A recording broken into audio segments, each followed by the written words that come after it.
Pemerintah dan DPR berencana menaikkan lagi PPN atau pajak pertambahan nilai dari 11% saat ini menjadi 12% paling lambat 1 Januari tahun depan. Hal itu diamanatkan oleh Undang-Undang HPP. Apa komentar Anda mengenai rencana kenaikan PPN dari 11% menjadi 12% ini? 633-9160 dan WhatsApp call 0816924924 kami buka untuk Anda. Saya mengingatkan ya, mumpung ini pemilu, ada yang janji, kita jangan lupa pilih yang berjanji tidak menaikkan pajak ya. Jangan pilih yang menaikkan pajak.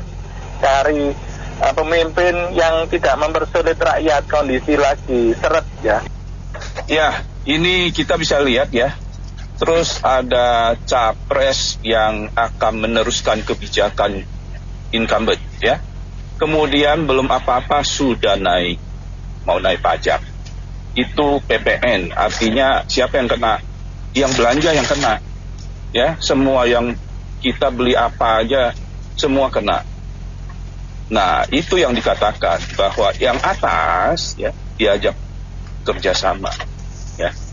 Karena gede, punya pengaruh, punya suara banyak, diajak kerjasama. Yang bawah sekali, yang paling dasar itu nggak punya kemampuan bayar pajak. Jadi yang kelas menengah yang akan diperes ya, tanda kutip, untuk dikenakan pajak. Belum kita dengar mau makan siang gratis, 400 triliun loh, satu hari 1 triliun, dibayangin aja, duit dari mana? Jadi begitulah ya, kita mesti hati-hati, mesti pintar memilih ya, janji-janji boleh setinggi langit ya, tapi kenyataannya masuk akal apa enggak ya. Dana APBN sudah mepet, masih janji mau ini gratis itu gratis, duitnya dari mana? Nggak mungkin kan duit dia pribadi mau keluarin, ini pasti dari kita begitu. Jadi yang pinter lah. Makasih. Pajak penghasilan kendaraan bermotor mau naik juga, pajak penghasilan untuk hiburan dan spa juga mau naik. Ini pajak ini yang untuk PPN 12%, aduh naik semua ya. Pantesan saya lihat di mall-mall juga udah mulai sepi ya, kebanyakannya cuma makan doang, yang jajan baju juga ya agak berkurang juga. Kebanyakan di e-commerce pindahnya ya, karena lebih murah itunya, tarifnya juga efisien gitu, menurut opini saya. Bagaimana cara membangun negeri? Tentu dengan patuh membayar pajak. Bukan udah dari tahun berapa, paling lambat memang tahun 25 harus diterapkan. Cuma nih beruntun, memang bagus nih kemarin pajak hiburan ya. Ini juga karyawan nih belum mengeluh nih PPH nih. Agak antik, dipotongnya Januari sampai November. Gimana gajian Pak Bunda belum? Ini yang diistilahkan orang itu berburu kok di kebun binatang. Rakyat mana bisa ngelawan, bayar terus. Tapi begini, ada dua pendapat saya yang kontradiksi dengan fenomena ini. Yang pertama, itu pernah mendengar Pak Jokowi itu pernah mengatakan di kantong saya ada 11.000 triliun. Nah yang bikin kita kaget, loh kok utangnya nggak dibayar? Utang kan cuma 8.000, dibayar kan waduh masih sisa. Dan yang kedua, ini dua orang pejabat tinggi, yang satu masih eksis sampai sekarang, Pak Mahfud MD dan Pak siapa yang mantan ketua KPK, Abraham Samad. Dua-duanya mengatakan bahwa Indonesia ini kalau tambangnya dikelola dengan benar, maka penghasilan rakyatnya itu 20 juta minimal per bulan. Jadi coba, jadi negara ini berbagai politisi mengatakan Indonesia ini negeri kaya raya. Mana kaya raya? Orang negaranya nyari duitnya dari rakyat, dipajakin terus. Jadi kok nggak bisa nyari duit dari sumber daya alam? Tambang kita itu ada minyak, ada batu bara, ada nikel, waduh macam-macam itu. Emas saja juga ada. Jadi bagaimana ya? Makanya pilihlah kan beberapa pendengarmu mengatakan salah satu penyebabnya nih korupsi kan, makanya pilihlah nomor 3 Pak Mahfud itu sama Pak Ganjar itu akan memperjuangkan nanti korupsi itu. Kan tapi koruptor baru rakyatnya sejahtera, dan tambang itu nanti Pak Mahfud kita perjuangkan ya, kalaupun nggak 20 juta penghasilan rakyat itu 10 juta lah. Makasih. Pajak kali ini tahun 24 saya rasa harus didukung. Kita udah kebanyakan ini bangun infrastruktur, pusing jadi nggak bisa. Tadi soal PPN, terus ada PPH, terus pajak penghiburan, ya mau nggak mau lah efek daripada pembangunan infrastruktur yang berkelanjutan ini. Ya kita mesti bayar utang, udah ditetapkan dari 10 naik 11 dan paling lambat Januari 25 itu akan jadi 12. Kan akhir kan bisa musyawarah lah pada akhirnya apakah masyarakat siap apa enggak. Pada dasarnya masyarakat kita tuh nggak puas bayar pajak, intinya di situ. Kasus Gayu, seperti Alun, itu yang dibenerin aja sebenarnya. Kalau negara bokeh juga kita jadi negara yang susah gitu. Nah, sama tadi pendengar semua udah ngomong apa maksudnya yang korupsi itu ditangkepin, ya benar. Sampai hari ini kita nggak beres-beres. Pak Jansen suka bilang ini negara amburadul kan. Iya, tapi kan kita tetap masih optimis nih di 2024. Jadi ya sebetulnya bukan di kontra, tapi harus disosialisasi dengan keberatan bagaimana gitu. Kondisi pajak kita ini dari 10% ke 11%. Itu banyak di pasar itu, situasi segmen pasar ya. Terutama pasar tradisional itu mereka merasa terkecoh ya, naik lagi dari pembelian sembako maupun barang-barang lain, kopi atau semuanya berkaitan gitu loh. Nah kalau dinaikkan 12% itu lebih parah lagi, dia akan naik lagi gitu loh. Jadi itu semua harus dikabar. Semua harus disosialisasikan betul ya. Jangan langsung semena-mena menaikkan seperti itu yang semuanya akan mengakibatkan dampak yang kurang baik Pak di segmen pasar. Nah, ibu-ibu aja kalau beli sesuatu naik sedikit udah pasti marah tuh. Kalau ibu-ibu beli telur atau beli sembako itu pasti komplain. Nah, perpajakan ini buat petinggi-petinggi kayak anggota DPR, eksekutif maupun legislatif ya, itu kan tidak masalah. Rakyatnya harus dilihat. Jadi saya kira dengan kondisi keuangan yang tidak baik-baik saja, harusnya pemerintah bersikap alif gitu loh. Perlu dilaksanakan secara sekaligus, karena ini memberikan dampak yang kurang baik gitu loh. Dengan kenaikan 11% aja udah kisruh ya dengan berbagai kenaikan, apalagi dijadikan 12%. Saya kira itu aja. Saya kira tema hari ini pajak ya mungkin nyerempet korupsi juga ya. Memang saya kira satu pemerintahan rakyatnya itu memiliki kewajiban untuk memberikan upeti kepada pemerintah. Dulu istilahnya agak kasar, karena bilang pajak itu kewajiban. Tetapi pemerintah itu berkewajiban juga mengelola pajak dari rakyatnya, masyarakatnya dengan tepat sasaran. Supaya apa? Supaya masyarakat juga puas. Karena saya pikir kita di sini kalau kita bicara pajak, kita bangun tidur itu udah semuanya dipajakin. PPN mau naikin ke 12, PPN itu kan kita pengusaha itu kan kita pungut. Yang akan bayar kan adalah yang terakhir, ya kan? Tetapi di dalamnya ada added value-nya, makanya disebut VAT. Kita beli, kita masukkan, kita jual, kita keluaran, di situ kan ada selisih tanggungan kita sampai terakhir. Tetapi harus ingat kita pun setiap penghasilan kita juga udah dipajakin. Bahkan sampai rumah yang kita udah beli itu pun dipajakin, pajak bumi bangunan. Tetapi inilah negara yang sudah memang dari dulunya begitu. Saya kira masyarakat itu nggak puas dan selalu berkonotasi negatif terhadap pajak itu karena masyarakat disuguhi oleh korupsi yang terus-menerus yang terjadi. Dan yang lucunya kita ngobrol ini, tetapi di DPR mereka nggak bisa meneruskan rancangan undang-undang korupsi itu alasannya hanya simpel, katanya ketuanya nggak mau. Jadi apakah kita di sini yang nggak bener, nggak waras atau di sana? Tiap hari ngobrol, kita tiap hari ngobrol ngomong-ngomong terus, tetapi dia hanya ucap satu kata, apakah masalah ini selesai? Kan nggak bisa gitu ya. Apa kita harus ajak mahasiswa supaya mereka juga demo? Kan nggak boleh dong. Pemerintah mengaku udah menyodorkan rancangan. DPR itu kan Bambang Pacung ngomongnya simpel aja. Kita Korea mau gimana? Nah, kita dengar. Ini apakah dunia ini udah terbalik apa Indonesia doang yang terbalik? Yang mewakili kita dia ngomongnya gitu. Lantas kita harus apa nih? Ya kan? Terus belum lagi uang hasil korupsi yang katanya bisa diambil kembali. Mana langkah selanjutnya? Walaupun di depan mata kita lihat memang pemerintah Jokowi melakukan pembangunan yang masif, kita akui banyak, kita akui bagus lah. Tetapi kan nggak bisa begini.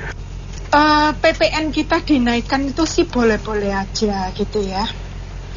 Akan tetapi sebenarnya SMI ini kesalahan besarnya adalah SMI ini terlalu mengeksklusifkan diri. Dia itu pejabat yang di teras atas, tapi di bawahnya Dirjen Pajaknya itu seharusnya pilih orang yang seperti Pak Ahok gitu, yang bisa di lapangan, yang tidak berburu di kebun binatang. Jadi apa yang dikatakan oleh Gibran itu benar. Jangan berburu di kebun binatang. Kenapa? Karena tax rasio kita di ASEAN aja, tax rasio kita terhadap PDB itu kita yang paling rendah dan di atas Myanmar. Vietnam aja 18%. Kita cuma 11%, Thailand 17%, Filipina 17%, Kamboja 16%. Kita nih cuma 11%. Bayangin kalau kita naik ke 13 aja, 2% aja. Betapa bagusnya gitu ya. Tapi pejabat pajak kita kan kerjanya berburu di kebun binatang, yang mana nanti mencari-cari kesalahan daripada WP, lalu negosiasi, dan ujung-ujungnya tahulah apa ya, kayak gitu. Hal kayak gini kan merugikan negara gitu ya. Tapi kalau tax rasionya diperluas, itu kan beda gitu ya. Memang benar sih kalau PPH kita boleh dikata ya, kalau di ngomong jelek-jelek banget enggak gitu ya, PPH kita 25%. Kalau kita go public kita dapat 20% gitu ya. PPN kita 11%. Ya oke. Kalau negara lain ya ada yang 25%, 12% kayak gitu PPH-nya 25%, 12% PPN-nya. Itu nggak masalah, tapi yang lebih menyakitkan adalah kalau PPN udah dinaikin, pajak udah dinaikkan, terus WP itu masih dikejar-kejar, ya itu tadi seperti berburu pada kebun binatang. Lah ini yang repot. Karena jujur aja kita itu jadi investasi itu jadi nggak certainty lagi gitu ya. Nah ini yang susahnya, belum lagi penegakan hukum kita. Jangan di ngomong Pak Mahfud itu oke, Pak Mahfud itu tidak oke, Pak Mahfud itu suaranya oke, dan Pak Mahfud itu cocoknya jadi LSM, bukan cocoknya jadi pejabat gitu loh. Jadi ini beda gitu ya. Kalau misalnya mau dinaikin kan ini masih tahun depan gitu ya, masih 1 tahun lagi. Ya tolong deh pejabat yang ada di kantor pajak, Dirjen Pajak itu diperbaiki. Masih banyak loh, banyak beneran. Dan kalau misalnya ada WP yang laporan dan sebagainya juga dicuekin. Kenapa? Karena tukang pajaknya mendapatkan banyak. Kira-kira banyak apa? Tahu? Makasih. Pemerintah sekarang itu kan sudah mau berakhir. Seharusnya tidak mengambil keputusan-keputusan yang memberatkan rakyat. Mungkin nunggu pemerintah berikut yang memutuskan. Terima kasih ya. Setuju dengan pendapat opini dari Ibu yang barusan tadi ya, untuk tidak melakukan keputusan-keputusan atau mengambil tindakan-tindakan keputusan yang strategis ya, yang menambah beban ekonomi baik pengusaha maupun rakyat yang akan dibebanin. Karena kalau satu barang itu dinaikkan, kayak kemarin 10 jadi 11% aja, produk-produk kopi yang saya geluti itu naiknya tinggi, kemudian juga tembakau ya, kemudian yang lainnya itu merambah di semua sektor. Jadi tolonglah, ini kan ekonomi kita tidak sedang baik-baik saja. Jadi saya kira petinggi-petinggi negara mengertilah kondisi ekonomi yang sekarang. Apalagi mereka mau selesai masa jabatan, ya tolonglah berpikir secara arif dengan kearifan lokal.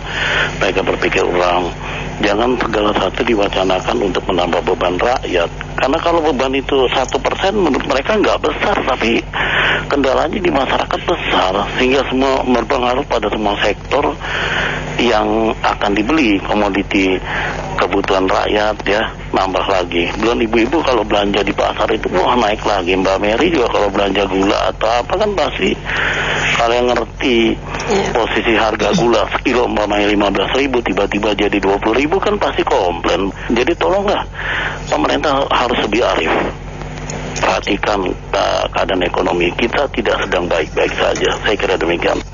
Saya ingin menambahkan bahwa ini sudah tertuang di dalam HPP di tahun 2021 kalau saya nggak salah. Jadi keputusan tersebut saya kira tidak bisa dibatalkan. Namun saya ingin memberikan juga penjelasan ke beberapa rekan yang pendengar Pas FM bahwa yang saya harapkan dengan kesulitan-kesulitan saat ini bagi masyarakat, sebaiknya pemerintah bisa menunda masa berlakunya ketentuan tersebut. Itu aja, terima kasih. Ini sudah diatur dari tahun 21 gitu, bahwa nanti di tahun 25 akan ada kenaikan jadi 12. Jadi kalau ini sih ya saya apresiasi lah, di awal tahun 2024 ini Mas Efren ngangkat topik ini.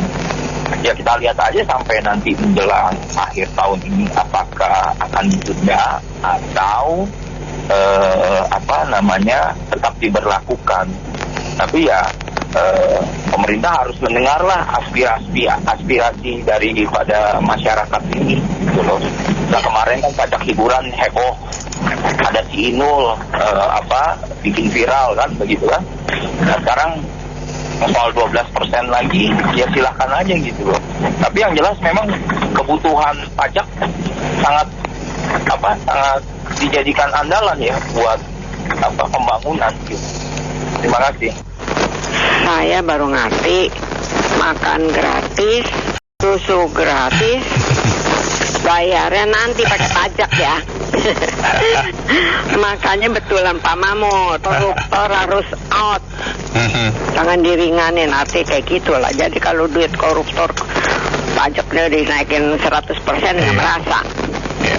Oke. Pilihnya presidennya nomor 3 Pak Ganjar Mahfud. Itu kayaknya baik ya. Saya lihat wajahnya Pak Ganjar itu kayaknya baik ya untuk bangsa dan negara. Terus yang kedua kan ini kata undang-undangnya bukan hanya oleh presidennya, tapi juga oleh DPR. Pilih juga caleg-caleg itu yang rekam jejaknya jelas, jangan asal milih-milih aja. Kalau nggak rekam jejak yang nggak jelas ya hasilnya kayak gini. Jadi bukan hanya presidennya yang baik, tapi juga anggota DPR-nya juga yang baik. Undang-undang kerjasama presiden dan DPR. Salah satunya pincang gitu. Misalnya walaupun presidennya baik, tapi kalau anggota DPR-nya nggak benar ya susah juga. Jadi mesti kombinasi keduanya tuh mesti baik Pak. Baru Indonesia mungkin kedepannya pelan-pelan bisa maju. Itu aja Pak. Baik. Untuk menaikkan PPN saya nggak setuju. Nah, saya punya cerita nih. Pada saat teks amnesti yang pertama, ada teman saya nih di kota kecil ya, dia buka toko di pasar. Udah puluhan tahun tuh dia nggak pernah bayar pajak untuk tokonya. Nah kemudian orang pajak keliling tuh ditanya berapa penghasilan dari toko ini setiap bulan lah rata-rata. Wah kalau rata-rata saya agak susah juga ya sekitar inilah angka X gitulah. Kemudian orang pajak mengusulkan, oh kalau ibu setiap bulan bayar pajak 500.000 berat nggak? Enggak lah, nggak berat. Oke lah, setiap bulan ya bu 500.000.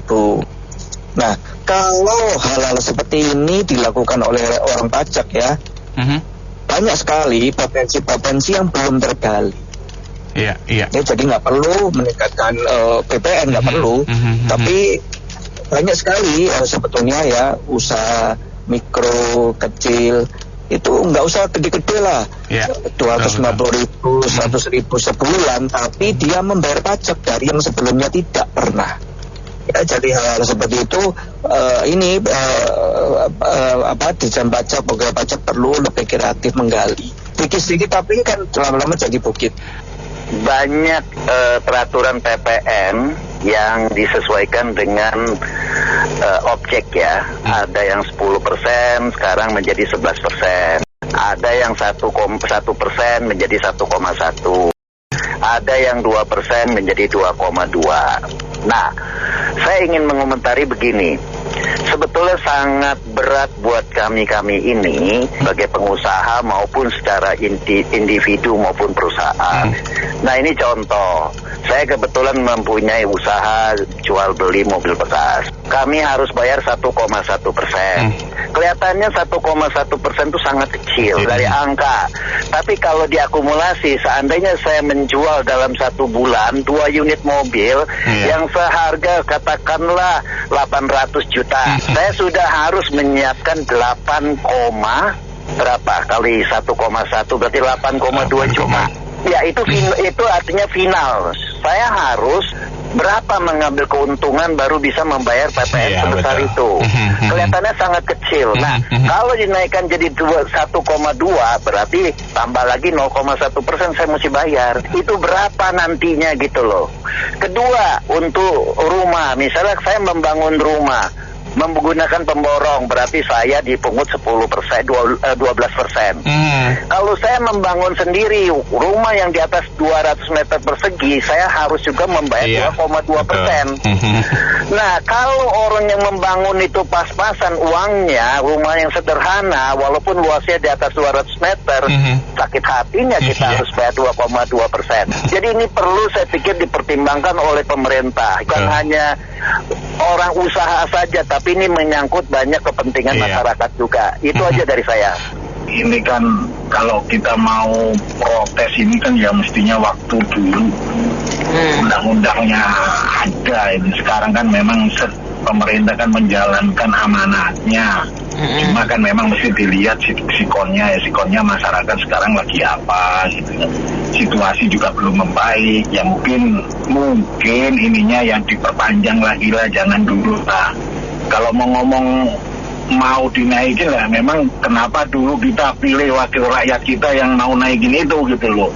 Jadi jangan kita cuma nggak fair gitu, kita cuma nyalain pemerintah. Bukan pemerintah aja, ini DPR juga setuju gitu loh. Kalau DPR nggak setuju, jadi itu undang-undang nggak jadi kan gitu loh. Nah, DPR-nya juga dong dikasih ini gitu loh. Janganlah kayak gitu wakil rakyat kalau memang kita penginnya seperti ini gitu loh. Nah, sekarang masyarakat nolak tapi DPR-nya yang dikasih wewenang begitulah, tapi dipilih lagi gitu. Makanya pilihnya yang hati-hati sekarang. Terima kasih. Negeri ini nggak usah pusing. Pejabat kita, rakyat kita tuh, saya sih bukan amburadul. Mereka tuh gimana ya, nggak tahu gimana menjalankan negeri ini ya. Kita sih sebagai bangsa ya, kita tinggal di negeri, kalau kita pindah-pindah ya jadi ini enak, bisa deketin pejabat ya nggak, pengusaha bisa deketin pejabat ya nggak, korupsi pajak, semua enak negeri ini. Sebenarnya negeri ini ada orang senang, soal negeri amburadul. Kalau bagi orang jujur ya mungkin agak pusing. Ya kita tinggal di negeri mesti pindah-pindah jadi surga atau nggak, apa bisa beli, benar tidak? Hukum bisa beli, plat nomor mobil bisa dibeli, semua tuh duit. Jadi negeri ini nggak ada hukum, cuma ada duit. Saya terima kasih. Ya menurut saya sih ya emang pembangunan bagus ya, kita ada kereta cepat, katanya mau dibikin ke Surabaya lagi, ada IKN. Cuman maksudnya kan nggak semua menikmati ya. Itu kan kalau yang nggak punya duit juga naiknya kereta ekonomi dan maksudnya pembangunan bagus lah, tapi nggak semua orang nikmati, tapi dibebanin itu kan PPN kena semua gitu loh. Jadi yang bawah juga harus nanggung gitu loh. Menurut saya sih kalau mau nyari pajak ya jangan kenain ke rakyat lah, yang bawah gitu aja sih. Oke, makasih. Kenaikan PPN yang saat ini pun tuh sudah memberatkan rakyat ya. Karena kalau PPN itu kan berarti semua barang ya, dari mulai bedak bayi, artinya anak bayi juga kena pajak, sampai beli kain kafan jenazah juga kena pajak di Indonesia. Nah, oleh karena itu jangan sering mengatasnamakan undang-undang untuk melakukan pembenaran atas tindakan yang menyebabkan gaya beli masyarakat atau kehidupan rakyat itu tambah mahal. Kan di dalam undang-undang juga dimungkinkan oleh undang-undang itu sendiri, misalnya DPR menunda ini gitu, atau bahkan membatalkan. Karena meskipun PPN naik dari 10 ke 11%, seolah-olah cuma naik 1%, atau 11 ke 12 misalnya, tetapi pada prakteknya harga-harga itu akan naik jauh lebih tinggi karena para pemegang saham juga pengen dividennya nggak berkurang, kemudian biaya-biaya lain itu juga akan mengikuti. Pada akhirnya sebuah barang itu bisa naik, aktualnya bisa 10-15%. Nah, ini yang diperlukan di Dirjen Perpajakan ya, selain mereka pintar dan insentif tahunannya besar, tapi juga punya hati nurani. Dan uang pajak itu supaya jangan naik agresif ya nggak usah kita belanja hal-hal yang kita tersier seperti pembangunan IKN. Ya kalau pembangunan IKN bagus, silakan aja bisnis di sana yang melakukan. Atau pembangunan-pembangunan lain yang sifatnya sangat tersier, atau belanja-belanja pesawat bekas itu misalnya, itu dikurangi sehingga rakyat tuh bisa pemerataan, dan PPN yang murah itu bagian daripada pemerataan pembangunan. Terima kasih. Pacu dengan pajak, semua pajak ditarikin semua, ditambah-tambahin semua. Mereka tidak ada berempati, gaji mereka tetap meningkat terus. Anggota DPR-nya, dari presiden sampai ke bawah, nggak ada kekurangan mereka gaji itu. Tiap tahun akan naik juga. Jadi kembali lagi, coba segala sesuatu itu diputuskan dengan baik untuk kesejahteraan rakyatnya. Utang itu bagaimana? Ini ada pajak nambah-nambah terus, tapi utang kita kemana-mana. Tidak ada pertanggungjawabannya. Hasilnya apa selama utang negara ini? Yang ada masuk kantong-kantong mereka dengan cara tikus-tikusan pada gentayangan. Coba dibersihkan dulu itu para tikus-tikus itu, koruptornya itu. Jangan lagi kayak begini, enak semua berpacu dengan pajak lagi. Rakyat tidak bisa ngapa-ngapain kok, rakyat akan bayar tetap. Tapi mereka ini kinerjanya dengan baik. Jangan semuanya rakyat dikorbankan, menaikkan. Kalau sudah tidak mampu bekerja, lebih baik mundur, cari yang lebih baik lagi. Masih banyak orang Indonesia, anak-anak bangsa ini yang baik. Kalau hanya cuma sedang naik saja, banyak orang bekerja kayak begitu bisa. Saya mau resmikan ini, bisa semuanya kayak begitu. Coba dipertimbangkan akal sehat yang dikedepankan. Jangan nggak ada duit naikkan pajak, utangnya bagaimana pertanggungjawabannya ini kepada rakyat, untuk apa digunakan? Tidak ada itu rakyat melihat itu. Yang ada tiap tahun, tiap ganti ini itu tetap juga kita berutang, nggak ada rakyat itu disejahterakan begitu saja. Makasih. Kita sebenarnya kalau naik itu seperti itu, jadi semua beban hidup itu tambah, rakyat tambah susah. Sebenarnya Indonesia nggak miskin, Indonesia kaya, segala sesuatu ada di Indonesia. Saya masih ingat, saya pernah baca satu koran ya di tahun 98. Orang Indonesia digambarkan sebagai pengemis, mengemis pakai mangkok dibuat oleh emas, mengemis sama IMF. Di situ, itu sudah kritik buat kita. Kenapa nggak sadar? Korupsi jalan terus, koruptor katanya memiskinkan, tetap dia jaya, tetap hartanya nggak dikembalikan ke negara. Kalau tidak ada korupsi, jujur, pejabat jujur, orang Indonesia nggak miskin, lebih kaya daripada negara lain. Saya kasih tahu itu ya Bu. Terima kasih. Ya, jadi memang kalau pegawai negeri, aparatur negara semuanya itu yang katakanlah api negara itu dinaikkan gajinya, mungkin harus diimbangi dengan apa? Kalau mereka korupsi, imbalannya apa? Hukuman mati. Itu aja Bu. Terima kasih. Ini rakyat terus membebankan pajak terus, pajak utang begitu banyak, kalau nggak salah 8.000 triliun itu siapa mau bayar itu? Pajaknya jalan terus, tinggi terus, utang juga masih banyak. Ini gimana ini? Ini pemerintahan kacau nih sekarang nih. Ya, makasih. Iya, makasih. Menurut saya pemerintah ini jangan terus-terusan naikin pajak. Itu tidak benar. Yang benar adalah atasi korupsi. Karena di Indonesia korupsinya tinggi banget. Saya rasa uang itu banyak kurang sana sini, banyak defisit itu kebanyakan di korupsi sih. Jadi korupsi itu diatasi, yaitu dengan misalnya buatlah undang-undang dari DPR tuh, pemiskinan, koruptor, hukumannya diperberat, minimal seumur hidup. Jangan ada potongan tahanan selama di penjara. Itu yang penting. Jadi memberi rasa takut kepada koruptor. Bukan pajak terus. Pajak akan habis terus di korupsi selama koruptornya enak-enak aja di penjara. Bagaimana ini rakyat yang diperes uangnya tapi pejabatnya jadi korupsi terus?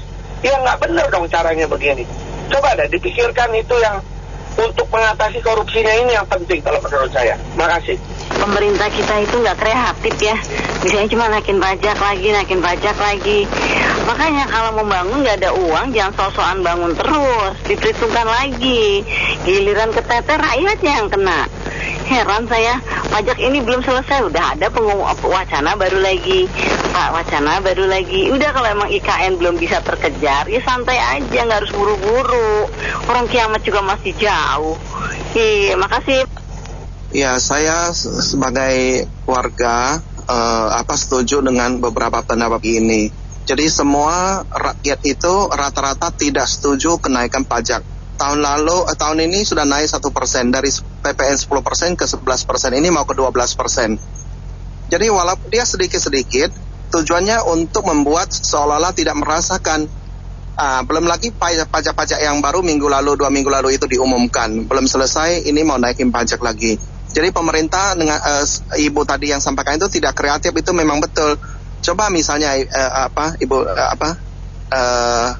misalnya gaji 20 juta setiap bulan, kena potong 20% atau 25%. Contohnya misalnya tinggal 15 juta.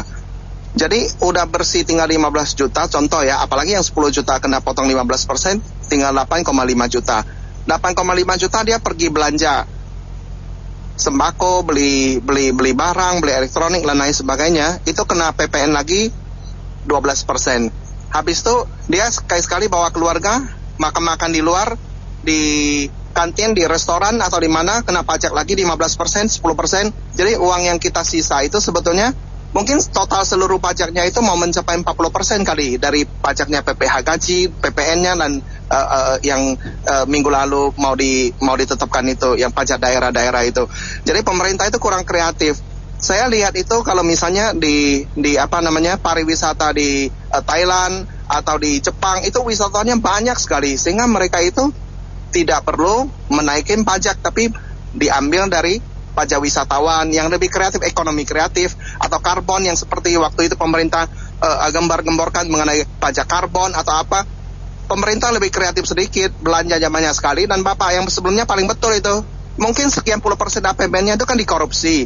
Itu dibabat habis itu, segera itu, bukan naikin pajak sedikit-sedikit 1%, 0,5%, 1%, 2%, tapi yang besar-besar itu penghasilan PPN sebesar apapun, kalau masih ada lubang yang dikorupsi sana sini oleh semua ya rata-rata kementerian dan lembaga, itu bakalan habis.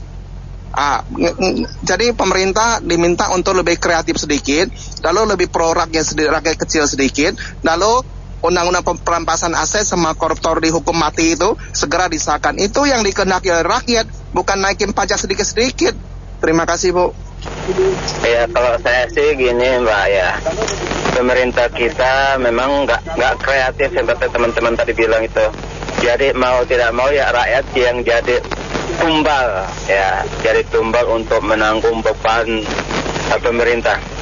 Jadi beban pemerintah itu makin banyak. Ceritanya gini, ya, untuk saat ini kita kayaknya harus momennya pas ya untuk kita bisa melihat kira-kira yang mana sih yang baik nanti untuk 5 tahun ke depan, biar rakyat itu tidak jadi beban terus. Sedikit-sedikit rakyat yang dibebankan. Terus yang tambang-tambang yang terbesar di Indonesia, nikel apa segala macam, itu kan dikemenangkan dananya. Jangan-jangan kita tidak pernah nikmatin rakyat Indonesia, diambil sama orang luar. Ceritanya gini ya, untuk 2024 ini ya 14 itu kita milih-milih lah pemimpin yang memang pro rakyat lah. Jangan sampai sedikit-sedikit pajak. Kita makan aja di pinggir jalan itu ada struknya, pajak dikenakan. Ya kita kemana-mana semua pajak masalahnya. Jadi rakyatnya yang disusahin saat ini ya. Untuk ya kurang lebih 10 tahun terakhir ini ya rakyat yang disusahin. Oke, pemerintah yang saat ini kurang bejus lah urus negara. Ya jangan dilanjutkan lah. Menurut saya di 2024 ini jangan dilanjutkan lagi untuk yang kroni-kroni yang saat ini. Ya, terima kasih. Baik, terima kasih banyak Anda mitra bisnis yang sudah beropini untuk Businessman Opinion. Saya Nina Amelia.